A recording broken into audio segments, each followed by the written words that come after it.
အားလုံးပဲမင်္ဂလာပါဒီနေ့ကတော့မရောက်တာကြာပြီဖြစ်တဲ့ရန်ကုန်တရိษံဥယျာဉ်ကိုရောက်နေတာဖြစ်ပါတယ်စားတော့အိမ်ကမောင်လေးတွေညီမလေးတွေပြီးတော့တောင်ပေါ်ဒေတာနဲ့ရောက်လာတဲ့အမျိုးတွေနဲ့တွားလေတာဖြစ်တယ်ရေမင်းလေးနဲ့တွေ့ခဲ့တယ်ရေမင်းကြီးကိုတွားကြည့်ရဲပြီးရင်တော့အရင်ကမရှိတဲ့တရိษံလေးလည်းအများကြီးရောက်ထားတယ်ဥပမာပန်တာနီတို့ပန်တာနီကြတော့ရိုက်လို့မရဘူးသူကမှန်သေးမှာဆိုတော့နည်းနည်းအလင်းပြန်နေရပါတော့ကြည့်တော့တေချာကြည့်ခဲ့တယ်ပြီးရင်ဒီကြားလေးကတော့17နှစ်ရှိပြီလို့ပြောတယ်အရင်လူရင်နေသူကချစ်ဖို့ကောင်းတယ်သူစကားပြောလေးနားလေတယ်တော့အဲ့လိုမျိုးကြားကိုကြတော့နည်းနည်းမျက်စိရင်တယ်လို့ခံစားရတယ်သူအစာကျွေးချင်တယ်လို့ပြောတော့ကျွေးလို့ရတယ်ဆိုလို့အဲ့လိုမျိုးတော့ကျွေးပေးထားတယ်အဲ့လိုမမကအခုထိရှိနေတော့ပဲပေါ့နော်မမကဟိုအရင်ကစလာတော့ကလည်းမမနဲ့တွေ့ခဲ့တယ်လွန်ခဲ့တဲ့9နှစ်တုန်းကလည်းတွေ့တယ်ဆိုတော့အခုလည်းမမနဲ့တွေ့ရဆိုမမကတော့မပြောင်းလဲတော့ပေါ့နော်ကိုအမတအားစားခြင်းနေရသူကချစ်ဖို့ကောင်းတယ်သူကဒီတရိษံလေးနဲ့ထိတွေ့လိုက်တဲ့ခါကျတော့ကိုကဘယ်လိုလဲဆိုတော့တရိษံနဲ့ကိုနဲ့ကြတော့လေတန်ရောစင်ပေါ့နော်နားလေမှုဆိုတဲ့ခံစားချက်မျိုးရှိရယ်သူစားခြင်းနဲ့သူကကိုကိုလေကျွေးတော့မယ်ဆိုတော့သူတိရယ်ပေါ့နော်လက်သေးထီကိုသူကဆွဲယူတာအဲ့လိုမျိုးအကောင်လေးငတ်လေးမျိုးစုံရှိရယ်တရိษံဥယျာဉ်ထဲမှာလေပြီးရင်တချို့နေရာတွေအဟောင်းနေပြီအရင်တော့ရှိရဲ့အကောင်တွေတော့မတွေ့ဘူးအခုတခါမှမမြင်ဘူးတဲ့ငှက်တွေရှိရဲ့တရိษံဥယျာဉ်တို့ဆိုတာဒါအမွေအနှစ်ပေါ့နော်ရောက်တင်တယ်ဒီမှာသမင်နေအများကြီးတွေ့ခဲ့တယ်ပေါ့နော်ဒါတောင်ပေါ်မှာဆိုရင်တော့တွေ့ရခဲတယ်ဒီလိုမျိုး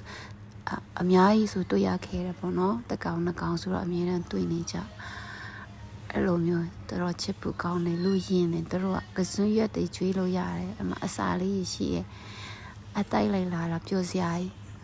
လာလိုက်တာဆိုတာအကောင်ပေါက်လေးရှိရဲ့ဒီမနေ့မှမွေးထားတယ်ဆိုတဲ့အကောင်ပေါက်လေးတော့တွေ့ခဲ့တယ်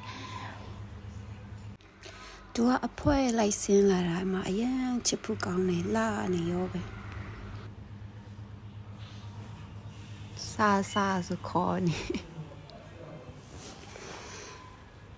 အဲ့လိုမျိုးကျွန်တော်တရိษံဥယျာဉ်သွားတာလေတဘာဝတကယ်တဘာဝကိုယ့်ရဲ့နေကိုပြန်ရောက်သွားတယ်လို့ခံစားရတယ်ပြီးရင်ဒီမြို့ထဲမှာပဲဒါမဲ့ဘယ်လိုပြောမလဲတကယ်တဘာဝရင်းနဲ့ထိတွေ့ရတဲ့ခါကျတော့စိတ်ခံစားချက်တွေလည်းတစ်မျိုးဖြစ်သွားတာပေါ့နော်